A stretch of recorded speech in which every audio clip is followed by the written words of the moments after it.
I am going to ask all of you to introduce yourselves in a little bit. And because we all are working from home these days, I won't make you come on camera if you don't want to, but just giving you a little heads up about that. So I'm Jamie Klobuchar. I'm an executive vice president here at Evolve Giving Group. And Erica is my colleague, and we've worked together for a couple of years now. And we're really excited to be here with you today to talk a little bit more about how this pandemic has really impacted the nonprofit space. I mean, you may have joined us for the first round of this, so we want to talk to you about where that, what we saw the first time, and now what we're seeing now, almost, well, a year later. I can't even say almost a year later, like a full year later. So let me tell you a little bit about Evolve. We are a consulting firm. We do a lot of work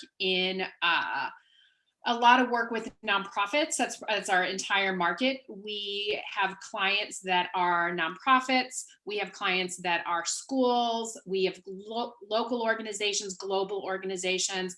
And we really believe in empowering our clients to learn how to fundraise and learn how to manage their boards. So we were really excited to partner with NIU on that.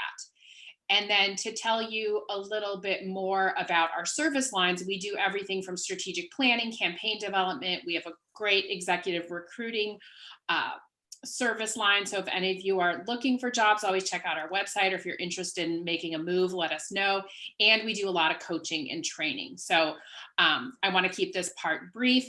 A little bit about me, and then I will let Erica introduce herself. My background is on the philanthropy side.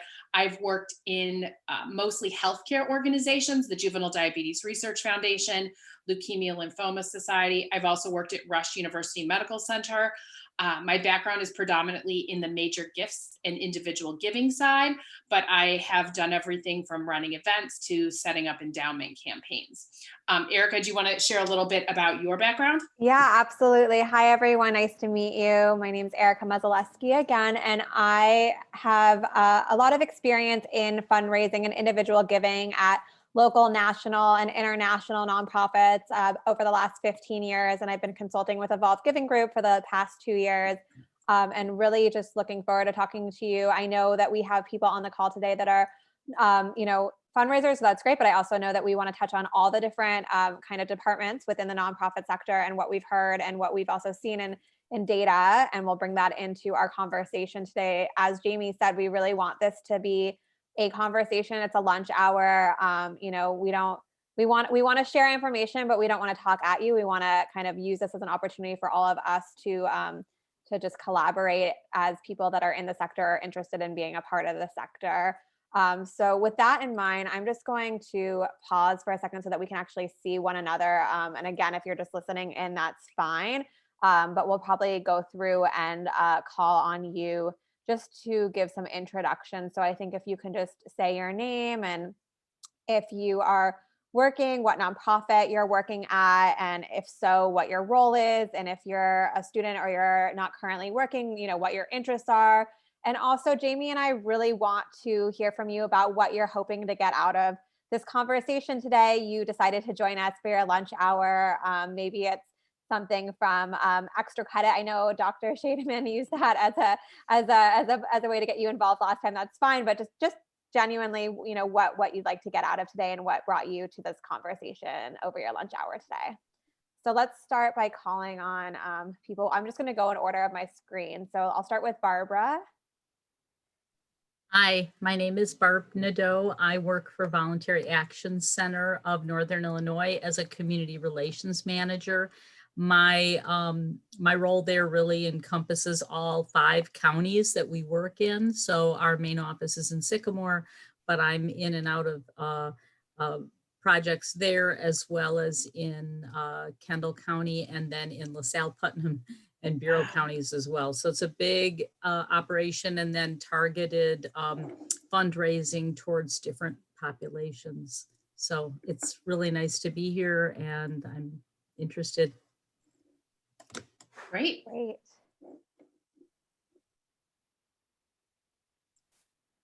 All right, Anna Mary. Hi, yes, I am a nonprofit consultant, actually. So I live in Geneva, but I'm originally from Louisiana, which is how I came by my double name, honestly. And so I still have clients in Louisiana, but I've been up here, I guess now for 3 years. I got my master's up here. And so I came back to the area and have been back for 3 years and am still learning and networking and expanding my sort of horizons and understanding of what's going on out here, which is why I really wanted to sign up for today. I do teach as a sort of adjunct faculty at NIU in the center. And so I proactively, but a bit maybe too ambitiously, signed up for like every webinar this semester. I was like, oh my gosh, this sounds interesting. This sounds interesting. And this is the second one I've actually been able to attend, but I'm thrilled that it's a smaller group. That's sort of exciting. And I'm looking forward to hearing about everything, really. Thank you. We're happy to have you. And then I see Jill next. Oh, I think you're muted. Yeah, there we go. I was like, it wasn't going. I'm Jill Sobey. I'm the Family Services Manager at DuPage Habitat for Humanity. I've been there for just over 4 years. I'm also a 2012 alum of the NNGO program at NIU. So just excited to hear about how COVID has affected other nonprofits and how we can move forward together from this. I know we've seen an increase in applications for home ownership program. Just for people needing safe and affordable housing, as well as home repair, people not having the funds to repair their homes. So, absolutely. Thank you. Stephanie? All right, maybe she is not currently there, but I will come back at Janice. Crickets. All right, you guys can chime in later if you're coming. Okay, I was muted. Hi. This is Janice. Hi. Hi. Janice Foley. I work at Northern and Center for Governmental Studies, and nonprofits has always interested me, and I've gotten more interested in it into some things that I've done for the center. So anyways, I joined just because the topic looked interesting. Terrific. Great. Happy to have you. Rosie? Hello, everyone. My name is Rosie. I currently work for Lions Club International Foundation. I'm one of their development coordinators, and specifically, I help with the fundraising efforts throughout Europe, Africa, Australia, New Zealand area, like India and Southern Asia, the rest of Asia, and kind of everywhere in between.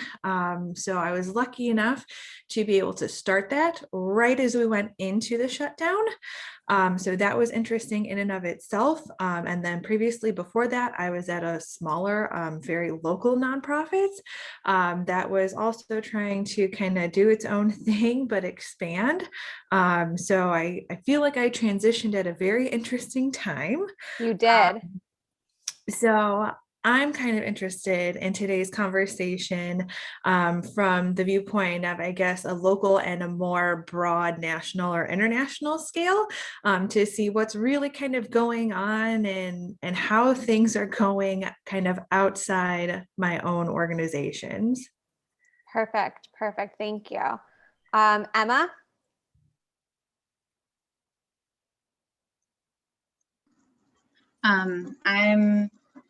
I work for the Fortitude Project at NIU, which is basically like a small scale consulting team for nonprofits. So I thought it would be interesting to come today, and we have a lot of nonprofits coming to us talking about how COVID's affected them. So I thought this would relate to that. Certainly. Great. Thank you. Miranda, I know that you said you might be in and out, so I just thought I'd call on you in case you're here. And then I will move on because she might not be here at the moment. Isabel?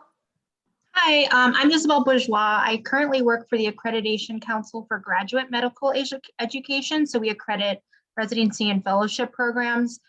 We are a 501c3, but we don't rely on contributions and grants. It's mostly program service revenue. So I just wanted to join just to hear kind of what what I miss about, other nonprofits, like I used to work at a food pantry, and just sort of like the fundraising and that type of stuff, and just to hear kind of what's going on with other nonprofits. Perfect. Okay, great. Thank you. And then Alexander. Hello, I'm a freshman at NIU, and we just had to. I'm in this one class where we had to attend like at least 2 events, and I thought this was like a really interesting one to hear about. So I just wanted to hear about like how it's going with like Yeah. nonprofits in the COVID world. Welcome, welcome. An interesting freshman year indeed. Hopefully improving every day. Definitely. Okay, and then I saw Mary just joined us. So Mary, I'm going to put you on the spot for a minute. We're doing introductions. If you can tell us a little bit about yourself, and if you're working, where you work and in what capacity, and if not, what your interests in the nonprofit sector are. Hi, my name's Mary Hess. I'm with the DeKalb Township. I'm a trustee. And my interest in this particular session was to hear about what the needs are in the community so we can be more responsive, because that's one of our roles. Great. Okay, perfect. Thank you. And then I know Miranda wanted us to circle back at the end. So I just wanted to check to see if this is an okay time. And if not, we can come back later. Okay, great. So I think we will continue. And again, I just want to preface this by saying you all have really unique experiences, which is great and brings a lot to this conversation. And so as Jamie and I are presenting, please just feel free to chime in with a question. We're happy to pause, like don't hesitate to interrupt us, or if you feel more comfortable putting something in the chat box, we'll be monitoring that along with Julianne as well, if that's preferable. But this time is yours to get what you want out of it. So with that said, I will get back to our presentation.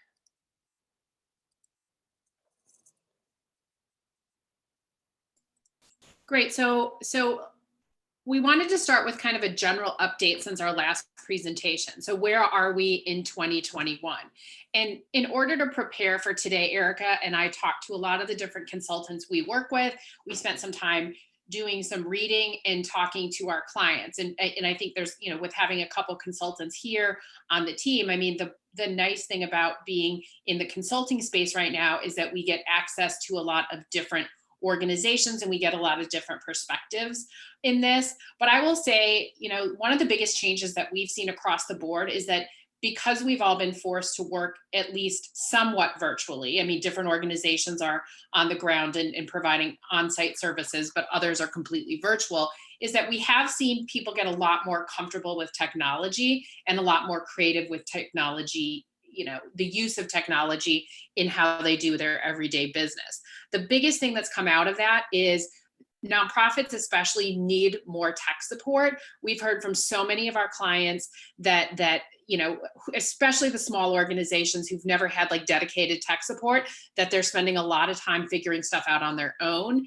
And that's taking them away from some of the more important work that they have to do, whether on the programmatic side or on the fundraising side. So that's interesting, because we, if we're thinking about it from a revenue producing and funding standpoint, it's like, how do we then, how could we turn this around and look for that support elsewhere and funding for that? Of course, we've seen an ongoing increased demand for services, and especially in the human needs sector. So many people are out of work.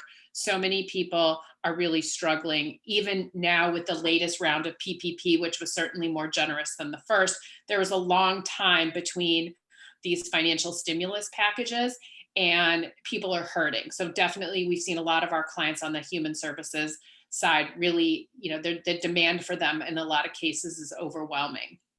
We've also seen a number of our clients and other, colleagues at other organizations, they have been laid off, or whether it's a furlough or a permanent layoff, that seems to still be happening.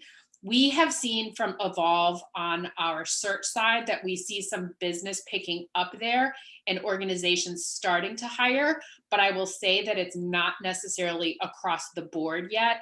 And We hope that the recovery continues, but this is going to be something for us to watch, is whether we recover to full 2020 levels right away, or if it takes a number of years to replace those positions in these organizations. We also saw, from a revenue standpoint, we've been seeing a reduction in revenue. Now, some organizations that have been providing human services or direct services to people in need right now, and healthcare organizations have seen some increases, but I will say across the board, there's been decreases in revenue, especially in individual giving. We found that people are consolidating their giving. If they are giving, they're consolidating it. They're picking one charity or a few charities and really focusing on that.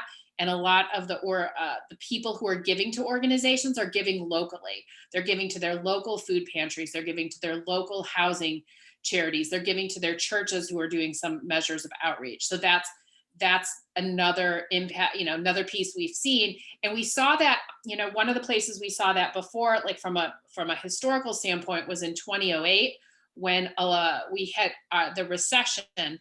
There was a lot of shrinking of giving, but there was also a shrinking of the number of organizations people were giving to. So this already started 2008, and we hadn't recovered in that sense. We'd recovered in total giving, but not in the number of organizations that were being donated to by any given individual. And then organizations have told us, and that they really need flexibility in their financial resources. So we've been seeing a really big push for funders and grantors to really, instead of looking at programmatic support or things that are really specific, that they really want and need more general operating support and flexibility in the donations that come in. Erica, did I miss anything here that you wanted to point out? I think that's perfect. And we're actually going to kind of take a deeper dive into all of this now. So that's kind of just at a glance. And so we'll kind of repeat, but dive in a little bit more on some of these main pieces. So just kind of going department by department, since that was a good overview.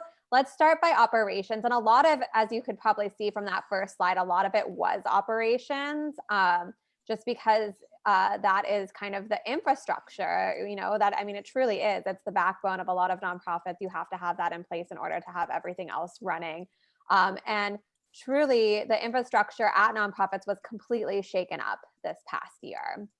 So in response to the pandemic, organizations have had to make serious changes, starting with personnel. Nonprofits had to reduce the services available to their clients or to their program participants, which was really a tough decision to make for many of them.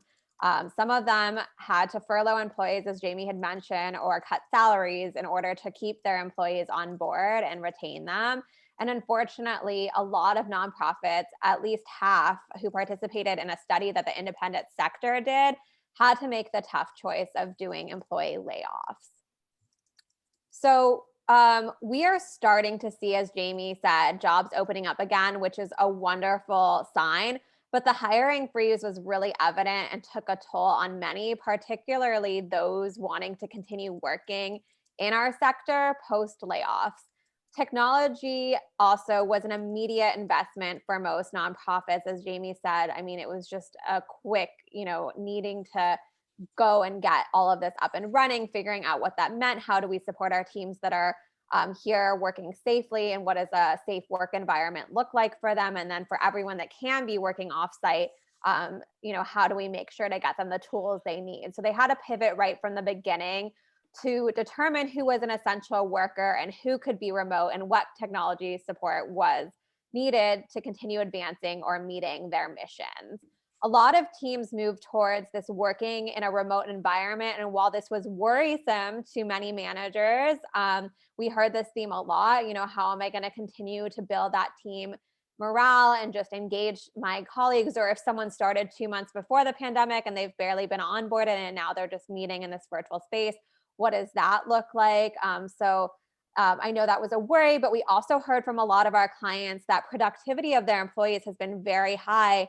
And some have said it's arguably even higher.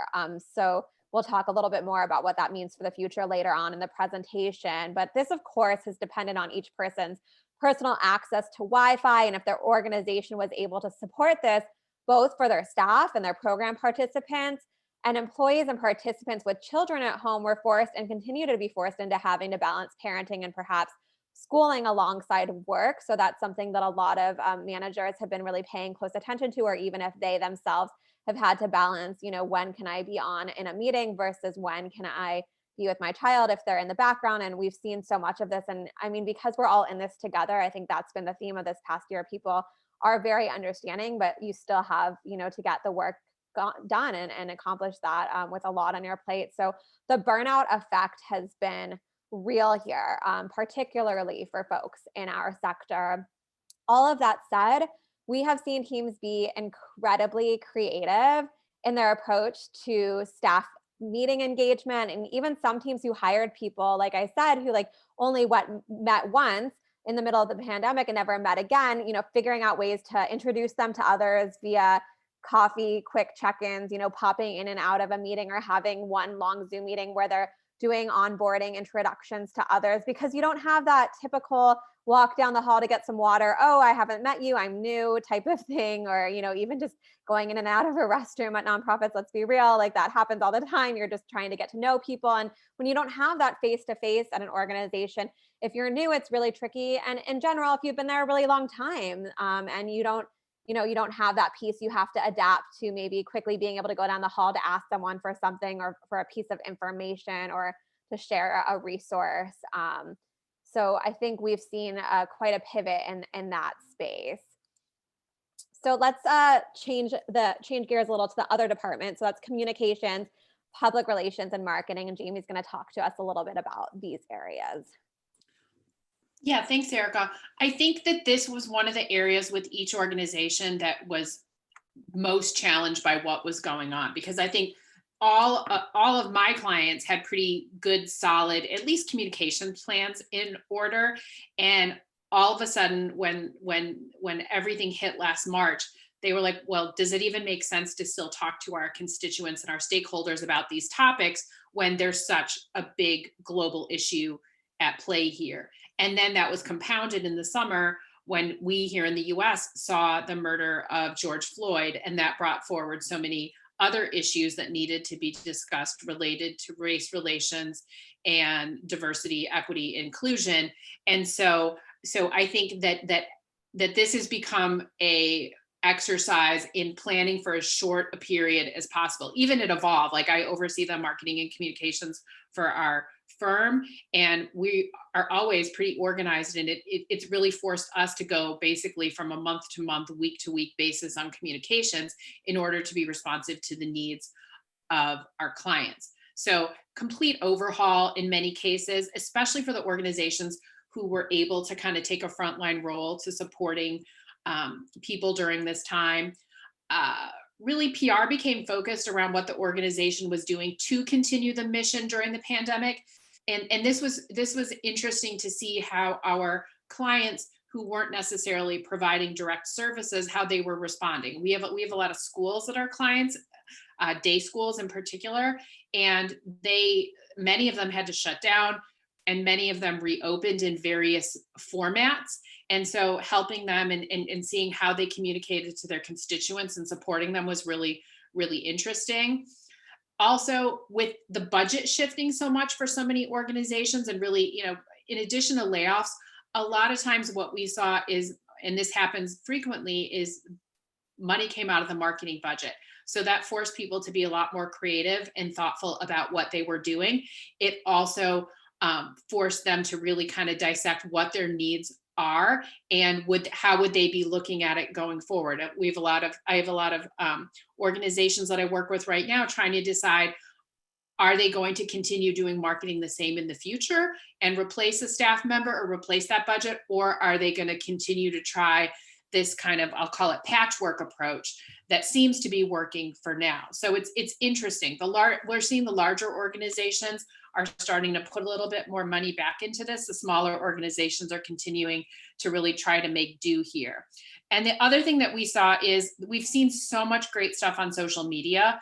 I think a lot of organizations really got to know how to use social media in a lot more of a sophisticated way during the pandemic. And because everybody was home and bored at many points in the day, we were looking at our social media more than ever, especially with everything going on in the political world around us, with the presidential election. It's really continues to play a large role in how we communicate. And even our smaller organizations, we've seen some really cool things coming out of that and a lot more sophistication. Let's walk through kind of the programs and research piece of this, because this has been really interesting to see what's happened here. So many things have happened here. We've seen a lot of organizations see an increased demand, as we talked about. At the same time, their revenues dropping, so that they had to make program cuts. This, you know, for a lot of our clients, this was amazing because it gave them the opportunity to kind of rethink how they were doing some of their programs and be creative. But it was also the flip side of it. It was really, really stressful for the staff to think about how to take in-person programming and make it virtual if they could. And it's you know, when Erica talked a little bit more about burnout here, I really feel like on the programmatic side that a lot of our nonprofits have really got hit hard here, because it was really forcing people to really function in a new way. One of the things that we saw that we didn't like here was that we saw some organizations allowing some mission creep to happen. And what I mean by this is some organizations were so desperate to stay relevant during COVID that they started either adding programs or adding activities to their programs that I would say weren't really kind of part of their core mission. And I think and I don't necessarily always think that's a bad idea, but I do think that anytime you kind of step away from your core mission to try to attract attention, that can be dangerous further down the line. And so what that allowed them to do, and quite honestly, was to fundraise and to bring in revenue, because they were saying, yes, now we're relevant. But it's not clear that the donors that they may have attracted during this time are going to stay with them and really support their original core mission if they move back into that arena. And one of our colleagues gave us an example of an organization that she worked with. They got a large grant to do contact tracing, but it really wasn't in line with their mission. So they were getting extra dollars in order to participate in that contract or contact tracing. But at the same time, it was taking their development director away from raising revenue in other ways. So I challenge whether or not that was a good law, even though it may have seemed appropriate in the short term. I'm not sure from a long-term standpoint that really was something that they should have done, or that, and I question if it will make them weaker in the future, because if that person was really, especially on the development side, focused on a grant that doesn't support core mission, then the donor base is kind of dropping that area. So that's something to consider. It was also really hard on the programmatic side, as Erica was talking about, you know, many people with schools closed and having kids at home and elderly parents that were eating, you know, we've had colleagues with elderly parents that were moved in with them, is having these kind of responsibilities meant that they weren't available to work the same way. And so for the organizations that had in-person services continuing, that made it very disruptive and challenging to get the staffing correct. So that's a little bit about what we've seen so far. I'm going to pause because I see a couple of notes in the chat, and I want to make sure. Good. Yeah, I got them. You did? Okay, great. Any questions or comments or reflections about what you've been seeing on the front lines? Because yeah, I would be curious if you're finding what we've experienced to be similar, or if there's things that we missed that you feel like are really important for us to talk about here, or that you want to share with the group.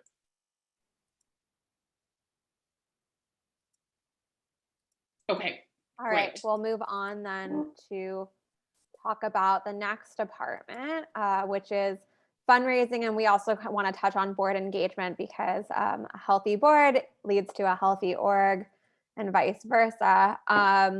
So let's start with virtual events, because we cannot talk about pandemic fundraising without touching on this. How many of you, if you want to use your the hand icon, how many of you have had a virtual event at your nonprofit? Let's see if anyone wants to. Yeah, seeing a couple.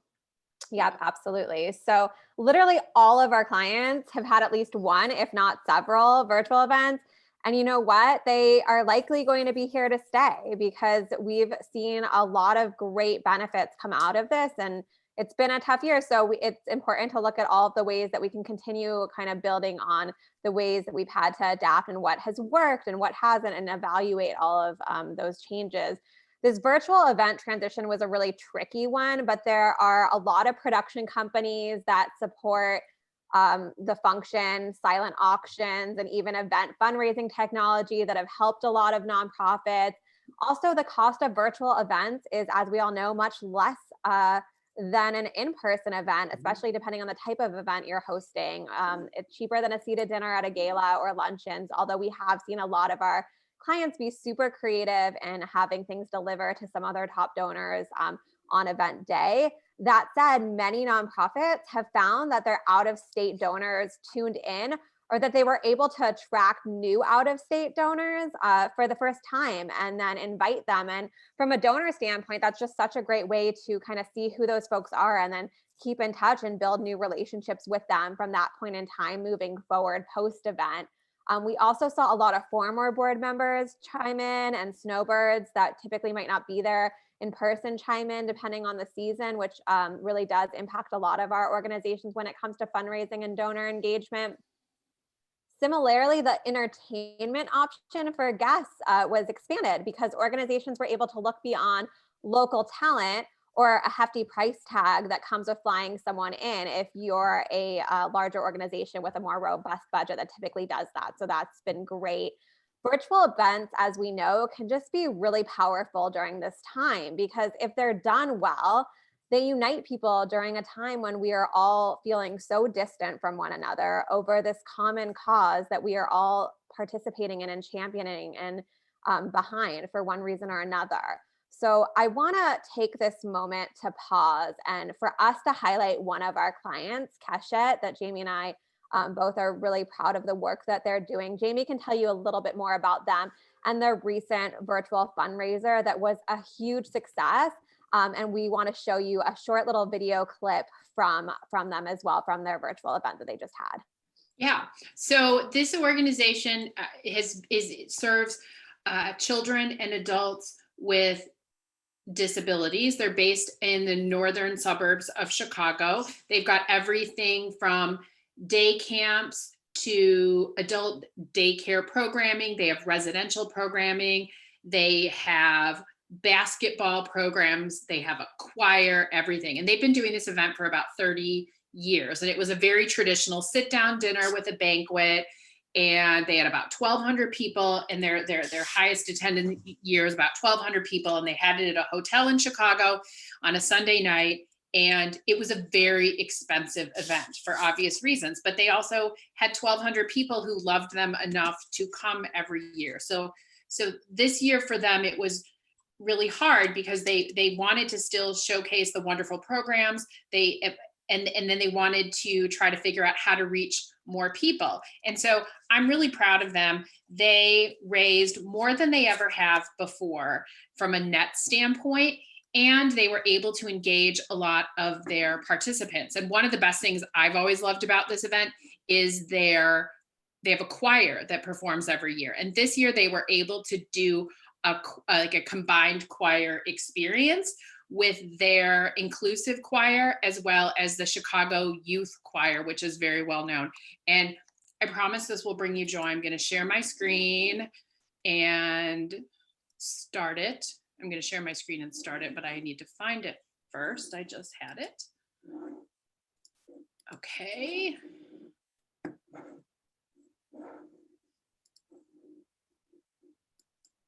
Sorry. I am. Here we go, I think. Did it come up? Yep.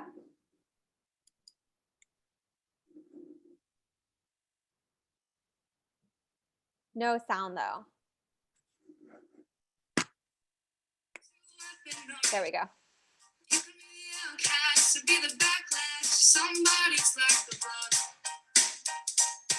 Or you can start speaking up. Nothing's gonna hurt you the way the words do, and they stab beneath your skin. Kept on the inside, no sunlight. Sometimes the shadow wins. But I wonder what would happen if you say what you wanna say and let the words fall out. Honestly, I wanna see you be brave with what you wanna say and let the words fall out.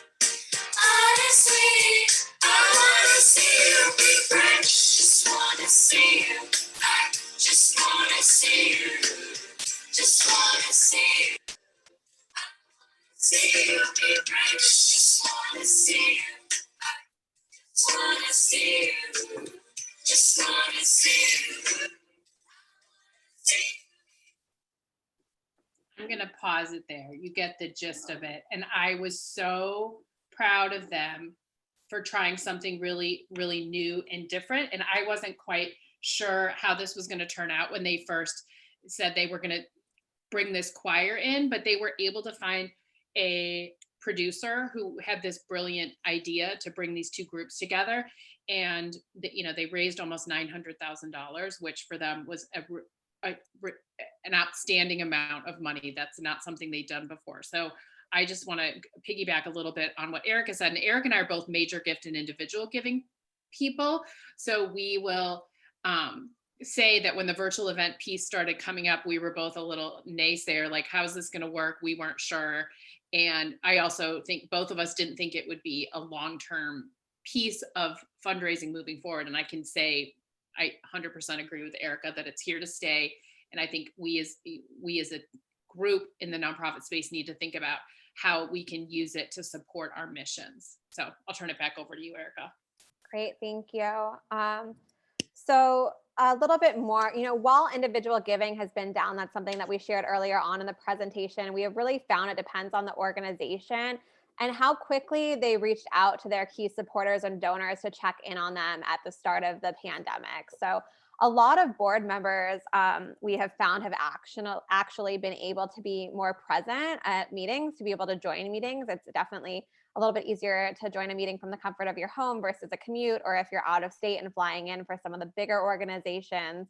But only if the format has been interactive. We've seen this only if, people have been really creative in the way that they're engaging their boards during a meeting during this time. And even just asking everyone to keep their cameras on, right? I mean, it's really easy to be multitasking and not paying attention to a meeting or to class.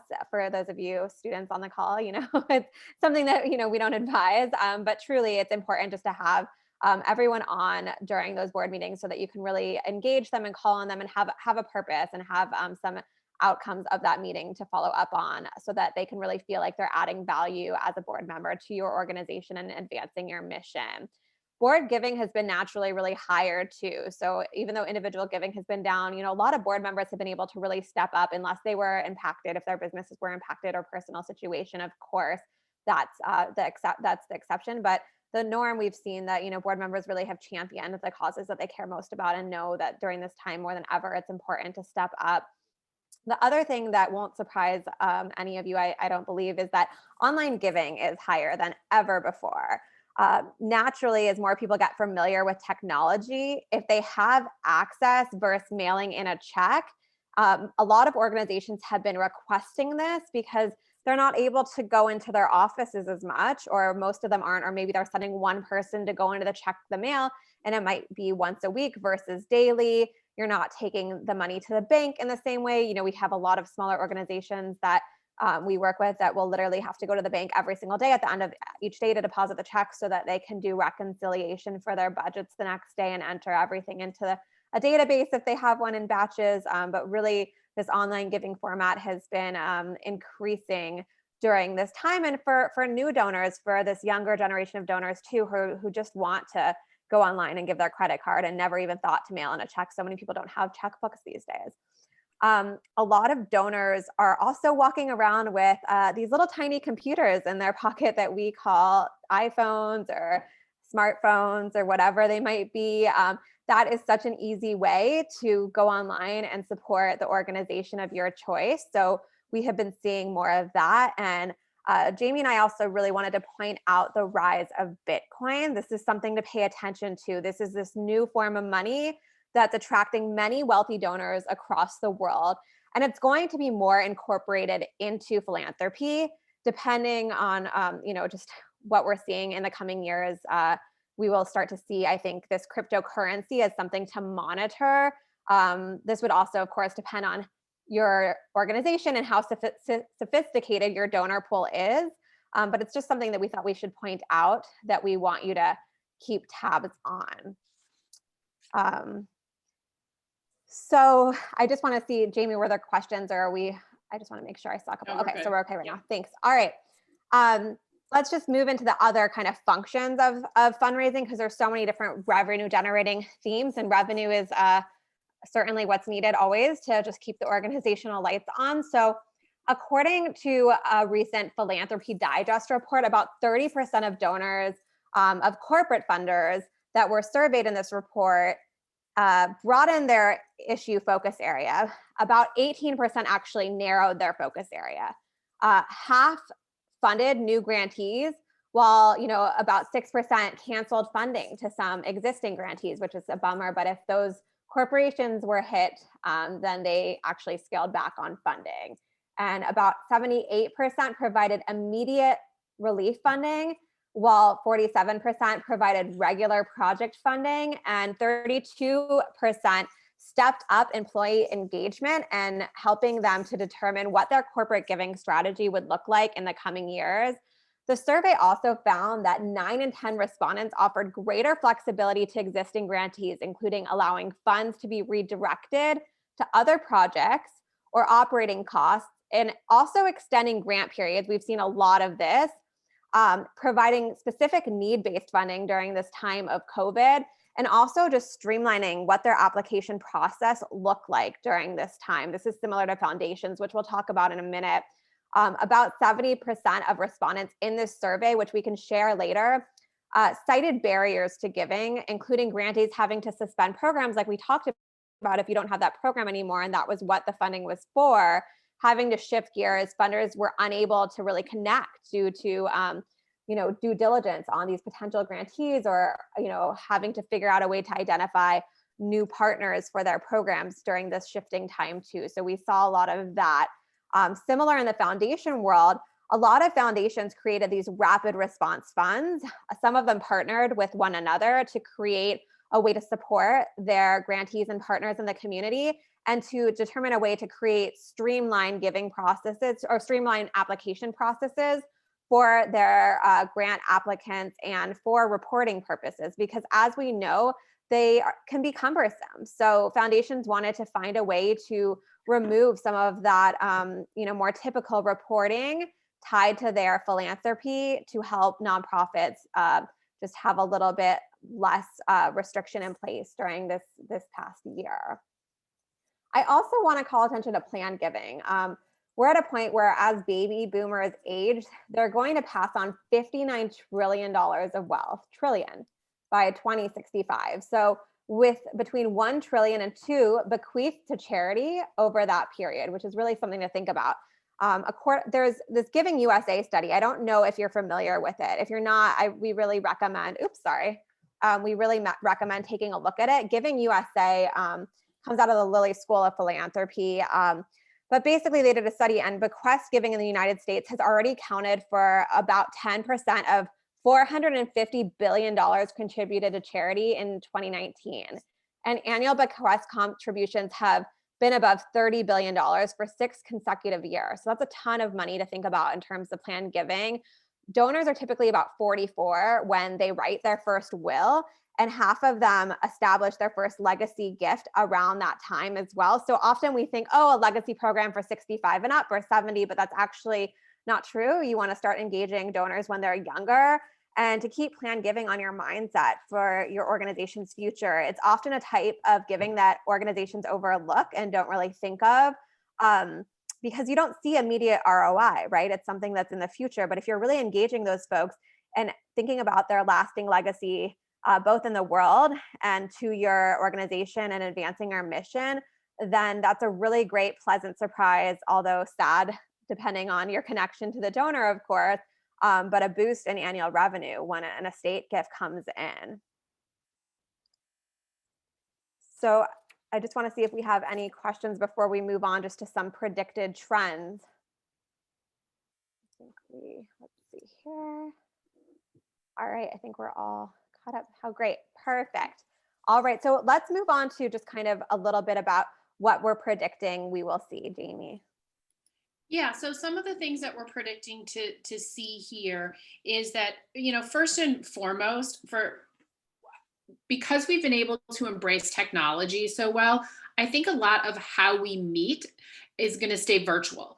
And especially, like, one of the things that I think is most interesting in this period is a lot of nonprofits have seen an increased participation in meetings from volunteers and from their boards. And so now that vaccines are out and people are starting to have conversations about meetings in person or events in person, I still think there's going to be a big balance of what's going to be done in person versus what's going to be done remote. I think people are excited to get together, but also if offering virtual options can bring more people to the table, then I think we're going to have to figure out a way to do that because we want to be more inclusive. Same thing on the programmatic side. I think there's going to be some continuation of the same trend where some things are going to stay hybrid permanently and other things are going to move back to fully in person. And there's also going to be things that stay remote. I think one of the odd benefits that we've seen out of the pandemic is especially in the kind of school and after school and charities and nonprofits that provide services to children in particular, is that parents have now gotten used to, everything being virtual and not having the rush home, take your kid somewhere and then try to get dinner on the table. So I think some of these things are going to stay remote because it's been more convenient and it allows for more family time. And it's been interesting to see some of our clients that kind of work in those spaces start to think creatively about, like, how can we offer more programs? Like, it's interesting, even at our local high school Best Buddy program, they've seen such an increase in involvement from students in that program on both sides of the table. So they're trying to think, like, how can they do it in the future so that they can get more people to the table. So I think that's going to continue as well. I think that nonprofits are also going to start downsizing their offices. I mean, since so many people have been working from home, the conversations around whether or not to spend money on rent, or even if they're going to spend money on rent and still have an office, what could it look like so that it's smaller? What could it look like if they, if everyone's working remote part of the time and doing desk sharing and things like that? So I think that's going to continue to be a trend. And I think that's going to be helpful on the revenue side too, because it's going to allow more resources to be put into either, marketing, fundraising, so you can expand there, or directly into the program service areas. The other thing that I'm finding interesting, and especially for organizations who are national and international, I think those of us on the front lines of fundraising aren't going to travel as much for donor visits. I've had road warrior jobs before like that. I know Erica has, and I know someone on the call does Lions Club international work. I think you're going to see a lot more of your donors having a willingness to meet virtually. So I think having those face-to-face visits is going to change again. I don't know if it's a permanent change or not, but I think that there's going to be less travel, which I think is, and it's going to allow us in some ways to be more productive. It just, the other piece of it is, how do we engage people in a way online that is exciting for them? And how do we then show our programs in a way that allows them to have like that kind of heart-stopping moment, and they can really feel the same, passion that way. Technology. I think we're going to continue to see technology needs for nonprofits expand. I think what it means for every one of us on the phone is that we're going to need to invest in some technology experts to come in and help us. And we're going to need to push our funders to fund those things. I think they're really important for us going forward. I think they're really important for how we do business and serve our constituents. And I think we need to push our funders to see the value in that and make investments there to support us. And the last thing I want to point out is the new presidential leadership is going to influence policy changes. So it's going to be interesting to see what comes out of this administration and how it is supportive of nonprofits going forward and the work that we do, and also supportive of international policies that may influence how those of us who work on a global basis do our work. So that's going to be really interesting to kind of watch that play out. I know a lot right now has been really, really focused on getting the vaccine out. I think it's going to be interesting to see how that changes going forward. So I'm going to take a pause now and open it up to questions, comments, because I do think this is our perspective with our clients, but I know there's so many people here today that have amazing experiences, whether as a professional or as a volunteer, that may want to share. I know, Miranda, you've been typing a lot of great things. Oh, and you're expanding your office space. That's great. I love that you have more community engagement due to Zoom. I see, and that's what I think is going to be interesting, is how we were able to be more inclusive and bring more people in. I think that's great. Anyone else want to chime in? I was going to say we're seeing certain nonprofits are saying, oh, we can scale our program. Like, we've always done this locally, but we can have a broader reach now because we've figured out how to do this virtually. And what does that mean for our future? So that's something else coming out of this too. Yeah, it was interesting. A woman called me from an organization that builds schools for girls in Namibia. And she was saying, and she's actually she used to be based half the year there, half the year here. And she was saying that obviously she's not been able to travel, but they were able to, through the funding through funding given by one of their donors, they were able to set up videos at the schools and bring donors on virtual visits. And she's gotten some of her largest gifts, even though she saw a decrease across the board, she's gotten some of her largest individual gifts because people weren't able to travel. And some of her biggest donors were never going to be physically capable of going to the schools in person. So they just kind of tried this with some relatively, she said, we ordered stuff on Amazon, we shipped it over. And she said they were able to bring this experience to so many more people that she saw an increase. So that was kind of a heartwarming conversation to have recently. Jill, I saw you popped on video. Did you have something you wanted to add? I was just going to add, we've seen some of those struggles. Are some of our crew leaders who help us with building are more elderly, they're retired. So we've seen a slow of having volunteers come back on site. But we are taking the precautions of, having air filters and so that it's safe. But that's something that we're still struggling with now that, build sites are opening back up, but we need more people to be there to help guide them. So. Yeah, no, I think it's interesting. My dad is 84 and he lives in southeastern Wisconsin, and he volunteers at a horse farm that does hippotherapy.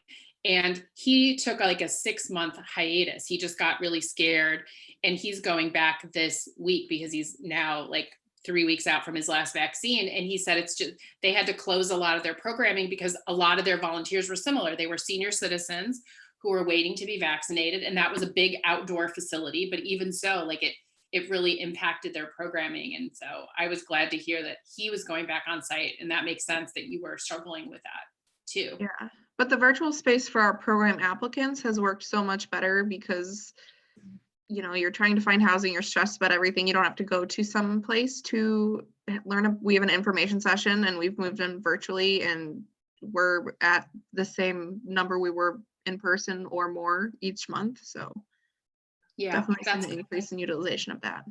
that's great. One of the other things that I've found really beneficial through this time is the coordinating with other nonprofits. So getting nonprofits together, because there are a lot of Yes. people with the common mission, but getting them together to actually partner, so you're not duplicating services or doing something that's already being done, can sometimes be difficult in the real world because everybody's busy, but Zoom meetings for that purpose have been so helpful. Yeah, and I do find that I think there's interesting how some people can be resistant, organizations can be resistant to that collaboration. But I do feel like with the pandemic, it's people have either opened their minds or been forced into thinking about collaborations due to revenue shortfalls or programming crossovers. And that part, I wonder if it's going to stay. I hope it does, because I think it makes us all stronger, but that's interesting. It's great that you brought that up, because that has been one of my hugest struggles. We served over 700,000 individuals in 2020, and there are other nonprofits. However, their reach is a lot smaller, and they have programs that are similar to ours, but no one nonprofit can serve that many people. Like, we have to work together, and it's really heart-wrenching to me to see these nonprofits fighting it and not saying we're all doing this for the common good of the people that are in need, but rather they feel possessive and they don't want to welcome help from anybody else. That's something I've struggled with so much, especially in our area. Yeah, and I will say that, like, one of the pieces. So here, Eric and I are based in Chicago, and there's an organization called Forefront. For those of you, some of you on the call may know Forefront. Forefront has a mission sustainability program, and Eric and I attended. Gosh, it was right before this. It was last February, I think. We attended a partial day conference from this, and that whole program, which offers grants, is really to bring nonprofits together to do any sort of collaborative work, whether it's a merger, a partnership,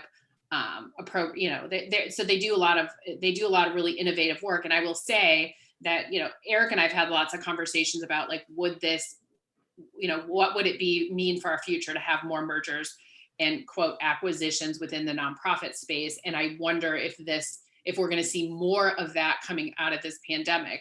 We saw a lot of nonprofits close in 2008, but I wonder now, given that there are more funders interested in pushing collaborations through funding, I wonder if we're going to see more of that. But it's a really, if you don't know anything about it, hop on their website, just look up, it's front and center now on their website, but it's a really cool program. So if you're looking for partnerships, they can, I forget the name of the woman, Janita, I think, is in charge of it. She's great at helping you think through how you might be able to partner with a community organization, and is great at making introductions and telling you about how to possibly get funding through them. I want to pass it back to Julianne, because I know I want to be cognizant of time now, and our information is here, and feel free to reach out to us with any additional questions. Awesome. Jamie and Erica, thank you so much. Just so fascinating to have heard from you at the very beginning of this pandemic, when everything was so like, gosh, what is going on? And now to see afterwards kind of what this year has looked like, and also to be able to look ahead and see, what are we anticipating? What are some of the things that we need to be thinking about? So thank you so much for being with us. And for all of you who joined us today for our spring speaker series, we have another event. I popped in our website into the chat, and you can see we have another spring speaker series session coming up next week. Dr. Diane Rogers here from our sociology department will be talking about children and social movements. She recently wrote a book on that, how children are used often in social movements, and what does that look like? So we hope you'll join us for that, and we have several other things coming up through the end of the semester. So thank you so much, everybody, for being here today. Again, Jamie and Erica, thank you for your collaboration. Thank you for having us, and to everyone our on the call pleasure for your work in the sector. Yep. Thank you, Thank you everybody. very much. All right, Wonderful. Have a good Have a- weekend, Thank you. everyone. Have a good weekend. Thanks, everyone. Thank you.